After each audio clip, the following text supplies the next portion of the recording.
Alors, je reviens sur la question de la seconde création et sur la question de l'astrologie. Parce que pour moi, l'astrologie relève de la seconde création et pas de la première création. Si je peux m'exprimer ainsi. C'est-à-dire que le discours astrologique pose la question des rapports entre la Terre et ce qui se passe sur Terre et le ciel qui entoure la Terre. Et ce sont des questions qui ne font pas forcément sens au regard de la première création. Et vouloir appréhender la question de l'astrologie du point de vue de la première création est une erreur. Il faut l'appréhender du point de vue de la seconde création. La seconde création aura consisté d'une part en un certain aménagement de ce qui existait déjà, de ce qui préexistait, et deuxièmement, à la fois au niveau céleste et au niveau terrestre. C'est-à-dire un aménagement du système solaire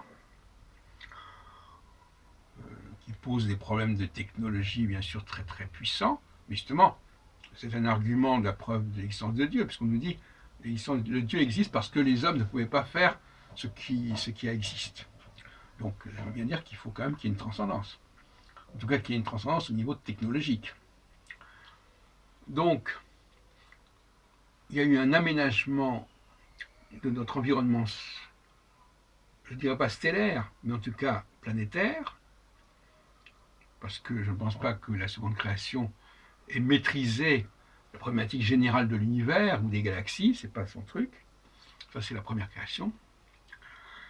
Nous sommes dans une création à l'intérieur d'une autre création. C'est la grande mode maintenant de dire ça. C'est à l'intérieur de la poupée qui est à l'intérieur d'une autre poupée. Et d'autre part, un réaménagement du fonctionnement de l'être humain. D'une part parce qu'il va être relié aux astres, ce qui n'était pas forcément le cas de la première création.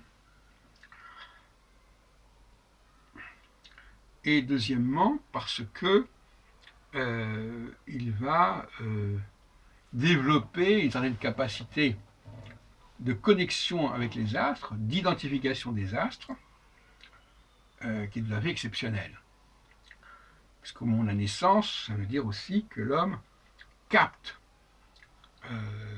la position planétaire, mais aussi la position stellaire qui est à l'arrière-plan de la position planétaire. Parce que chaque fois qu'une planète est quelque part dans le ciel, il y a toujours une étoile, même si c'est à des milliers ou des millions d'années-lumière, il y a toujours une étoile dans le viseur, dans la perspective.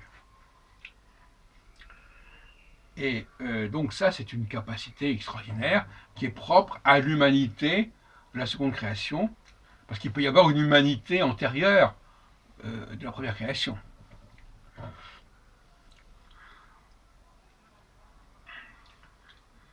Donc, il ne faut pas mettre dans le même sac ces deux créations, ça c'est fondamental. Ce qui peut faire sens au niveau de la seconde création ne fait pas forcément sens au niveau de la première création, et vice-versa.